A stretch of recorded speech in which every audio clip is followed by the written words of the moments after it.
ګرانو کتونکو د نیډز ارګنایزیشن د سوري لاندې دغه زما پروګرام چې یوه مې پکې د ډیلیوري مسله درته روچته کړې وه. دویم دا چې زنانه جاب کوي په هسپتالونو کې، زړه کې کم احساسات لري او دوی په کم سنټر کې دي. د دې باره کې به را سره دوی خبرې کوي. نو دا خبرې به ته ورو خپله پېژنګلو را سره وکړه. السلام علیکم، زما نوم نویده شمشاد دی، تلیسیمیا سنټر کې پبلک ریلیشن آفیسر یم. زموږ دا ریکویسټ دی چې زه ووایم چې دې ماشومانو ته بلډ کسان راشي موږ ته او ماشومانو ته بلډ ورکړي، بلډ ډونیشن وکړي. دې ماشومانو ته ډېر زیات تکلیف دی د بلډ.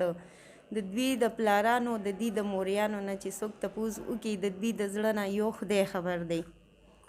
زما دا ریکویسټ دی، زه وایم چې دې ماشومانو ته میاشت په میاشت بلډ ورکړی کېږي او دلته کسان د الله په رضا دپاره راځي او دوی ته بلډ ورکوي. نو ډېره ښه خبره ده. بل دا خبره چې دا ماشومان دي د ګل په شانتې، دې کې داسې کسان دي چې مونږ دوی ته هره میاشت بلډ ورکوو. دې کې داسې کسان دي چې میاشت کې 2 پیرې ورکوو، میاشت کې 3 پیرې مونږ دوی ته بلډ ورکوو. په دې کې مونږ سره یو بابا هم دی، یو ماشومه هم ده چې هغې ته مونږ یو ورځ بلډ ورکوو او یو ورځ نه ورکوو.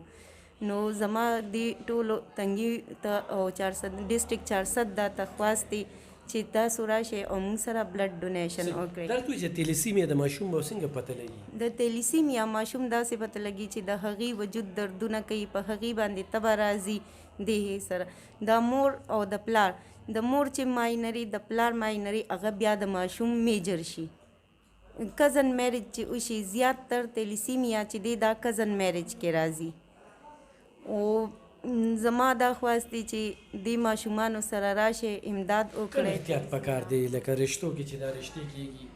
رشتو کې بس احتیاط داسې پکار دی چې تیلیسیمیا کم چې مونږ په کزن میریج کې رشته جوړو، نو هغې له پکار دی چې هغې میل او فیمیل دواړو ته، مطلب الک او جینۍ دواړو ته ټیسټ وکړي تیلیسیمیا، چې آیا دې کې دا تیلیسیمیا مرض شته یا نشته. که په دې کې دا مرض وي نو بیا مونږ له پکار دی چې مونږ بیا نه کوو هغه رشته. صحیح.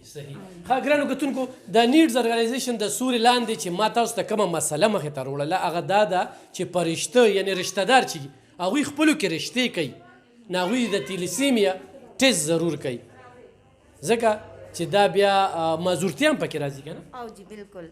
کم چې لکه د مور او د پلار بلډ ګروپ یو ای، هغې کې یا تیلیسیمیا یا معذوري پکې راشي. او جی دغه خبره ده. تاسو جاب کوئ؟ ایکسپیرینس هم څه؟ زما 4 کاله دلته وشو جی. او په څه کې ایکسپیرینس لرئ؟ ایکسپیرینس هم ما ټیچنګ هم کړی دی په پهاړي علاقه کې 19 کاله. 2.5 کاله مې کمیونټي جاب کړی دی، بیا هغه ګورنمنټ شو هغې کې.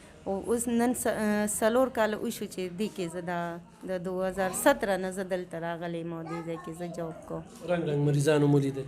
رنګ مریضان. او دغه نه احتیاطي دی د مور پلار د رشتو؟ دغه خبره ده. دا 6 اتیا ماشومان دي مونږ سره. صحیح. او دا هم دغه ټول چې دوی تیلیسیمیا ټسټونه نه دي کړي، ودونه یې کړي دي؟ دغه خبره ده. د دوی تیلیسیمیا دوی ټسټونه نه دي کړي. سادګي ډېره زیاته وه. دا خو اوس لږ ماشاءالله لږ ماحول سیسټم ښه شو، خلک ایجوکیټډ شو، نو د هغې په حواله کې لږ اوس احتیاط کوي. صحیح. ګرانو کتونکو، دا مسله چې کومه موږ تاسو ته وړاندې کړه دا دغه ده چې تاسو رشتې کوئ او تاسو خپلو کې رشته دار یې، نو په دې کې احتیاط کوئ او تیلیسیمیا ټسټ ډېر ضروري کوئ.